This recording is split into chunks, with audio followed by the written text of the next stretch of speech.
each other. Game one. This half-court offense so efficient for the Knicks. Jalen Brunson ends the first half with a bang. 27 points through two. New York continuing with the momentum. It is a tough team to slow down right now. It's all about the Knicks winning. That's all it's about. The New York Knicks take a 1-0 lead. We open the show with this. Knicks by 39. Sixers are coming off that tough Game 7 in Boston. Joel Embiid, 14 points on 11 shots. And on defense, when he was the primary defender, the Knicks shot 9 of 12 against him. Karl Anthony Towns in particular was a perfect 4 for 4, and that is the subject of Jay's touchscreen today. Yes, Jay? Greeny, when I played against the Lakers and Shaq was in drop coverage, it was game over. It was a day. And Jalen Brunson is the best guard in the NBA at beating you up off high screen and rolls, especially when Joel Embiid is in drop coverage. Look at these plays I'm going to show you here. I have a little pre-prod. First off, look at how they're in help. This is Joel Embiid. This is what it means to be in drop coverage. Ball screen's at the top. Drop coverage is at the free throw line. But as Jalen Brunson comes off this play, look how the defense has to stay. You're going to have multiple players, and you're going to see a rim run right here by Mitchell Robinson. That's where he wants to go. And the vision, ultimately, of the way he sees it, is he's going to come off. He's looking right at the rim. He's going to look right up here at that play right there as it goes off. Play goes right there at the rim, lob. That's one of the ways to beat you off drop coverage when you're a pick and roll, okay? Next play. You're going to see a little action here, handoff, open space. He's going to turn this corner. As he turns this corner, guys, here's again, once again, in that gap, you're going to see a guy here, and Embiid, once again, in drop coverage down here, kind of in no man's land. Play comes off, making a read, guys on his backside. By the way, he is so good. When a guard is on your backside, as you see Mitchell Robinson going towards the rim, right? Joel Embiid is creating that room. It allows him to attack this gap. Once again, he's so good at it. He's a prisoner. He can't get back into play. Watch how Jalen Brunson just takes his time, gets to his mid-range spot. This is a 2-on-1 every single possession, Green. Yep. Next one, another high ball screen. Look how high this one is. Look at where Joel Embiid is. What is Joel Embiid going to do with Jalen Brunson playing at his best basketball? Look at all this open space. Yep. He's going to come in right into the slot. It was brilliant how many times they ran the same play through a variety of actions over and over and over. And it forced Joel Embiid to be on the perimeter, forced him to make decisions, and Jalen Brunson was like a quarterback, just sitting behind a great O-line, making read after read after read. So when you hear people in the NBA these days talk about they were hunting individual matchups, you're saying that's what they're doing. They're exploiting Embiid's lack of mobility and perhaps also his fatigue in that circumstance. They're making him play on the perimeter. They're having small lineups. Karl Anthony Towns can pick and pop. And when Mitchell Robinson's in the game, he goes back to drop coverage, and that's where Jalen Brunson goes off. Okay, so let's get back to the group here, and let's figure out now what do we do with that. Alan, we've got that. We've got the Knicks having obviously figured out a way they can exploit that weakness. So now what's the counter? You're the coach. You're Nick Nurse. You told us you were sitting next to him last night, basically. He ran out of ideas pretty early in that game, but he'll have some for tomorrow night. Yeah, you're probably going to have to figure out how to hide Joel Embiid, because Celtics did this in Embiid's first game back. They put him in action. Peyton Pritchard was just killing them, and the same exact things you were showing, Jay. But in the very next game, all of a sudden, Joel Embiid was nowhere to be found in those actions. So what do they do? How do they get him out of those situations?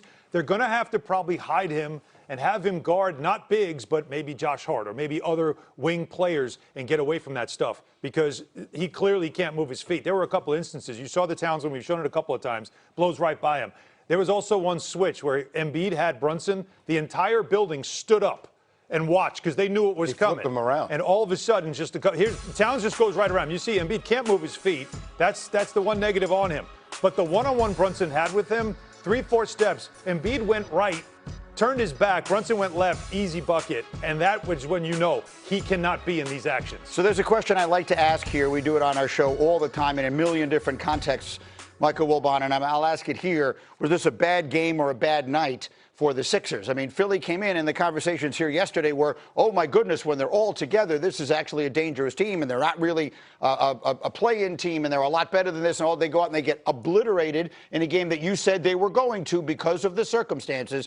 So do you think this was just a bad night and we still have a series on our hands? I think we still have a series on our hand if Nick Nurse was a championship ring. Right. Mm-hmm. If Nick Nurse can figure out a way, that's what I was thinking, to hide Joel Embiid, and how do you do that?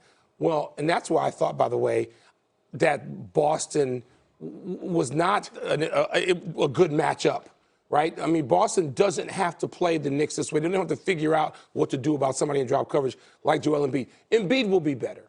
We saw what happened from game 1 to game 2. His first For him, game. yes. Right, his first game, the second game, 4 and 5 in that series. So Embiid will be better. He's going to have to be. Nick Nurse will try to figure out the most creative way to hide him. And I don't know, with energy defensively, that the Knicks are going to shoot 63%. I'm not saying that Philly's going to win game 2. I'm just saying I think we're going to get a much better and more competitive performance out of the Sixers than we got last night. Well, you guys were making the point in the last break. I could hear you talking how few minutes all of the Sixers Less played. than 27, their starters all played of them. 26, 24, 26 minutes. So Nick Nurse realized at some point, I'm waving the white flag in this one. Right. Let's live to fight Wednesday. How about it, Winman? You were singing, and not wrongly, the Sixers' praises yesterday going into this. Was this just a bad night or a bad sign? Yeah, well, it's also a good night for the Knicks. You know, Wilbon just mentioned the 63% shooting. You may see Jay's breakdown. You may say to yourself, well, how do the Sixers ever win with Embiid playing like that? Doesn't every team eat them up like that? Yes, Embiid gets eaten up on the pick and roll most nights in the NBA, but he's also an absolutely dominating player at the other end most nights. You know, there has been stretches in his career where he has averaged a point per minute, Wilt Chamberlain style, for like 30, 40, 50 games at a time. Embiid goes 3 of 11 in this game. He wasn't getting it done on the offensive end. The Knicks can't miss. So some of this is going to be, look, man, like if the Knicks are going to continue to shoot 60-something% and Brunson's going to continue to do that, they're probably moving on to the next round. But the Sixers will play the percentages. Embiid just came off back-to-back-to-back 30-point games.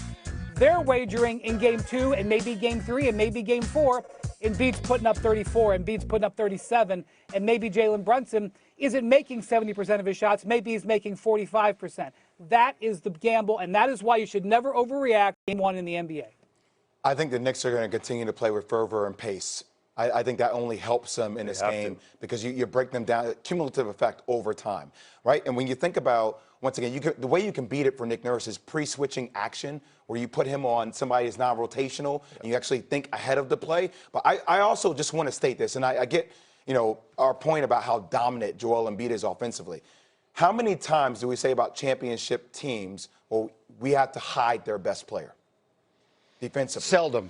We have to hide multiple times. It happens all the time, Jay. But I mean, would Steph I mean, Curry? the Knicks have to would hide one say Jalen that about Brunson. Steph to some degree? I'm just, you know, I understand the point that you're making that they have a flaw. The question is it a fatal flaw? Too much that they can't overcome it to win a championship? Is that what you're saying? I don't know for as pivotal of a role that Joel Embiid plays, considering guards of this league. And I get your point, Brian, about hiding Jalen Brunson, but it doesn't seem, unless you're playing against a guard like Shea in the Eastern Conference, that somebody can be as prolific. Yeah. It's easier to hire a guard than it is to hire a big on the court that sits in the middle of your ball screen action over and over and over and over. Yeah, the Sixers were hunting Brunson later in the game. They were trying to find him as much as they could. By then, though, the game was already out of hand, so it wasn't going to make a difference. I think the Embiid factor in this series is going to be what we saw early. Like, my concern early in the game was the foul trouble, was the fact that Joel Embiid was drawing fouls like it was easy. He was baiting them into his ball fakes, his flops, all the things that he does, the theatrics that Embiid does. He was baiting them. And I said, this is going to be a problem because he was getting to the free throw line. It was slowing the game down. It was playing right into what the Sixers wanted, but it wasn't nearly enough. All right, we have much more on this as we go. And we will have game 2 of this series, by the way, Sixers and Knicks. That's tomorrow night on ESPN, and the ESPN app starts at 7 Eastern. And it's followed by game 2 with Spurs and Timberwolves, and it all starts just the way you want it. NBA tip-off, Ernie and Kenny and Charles and Shea.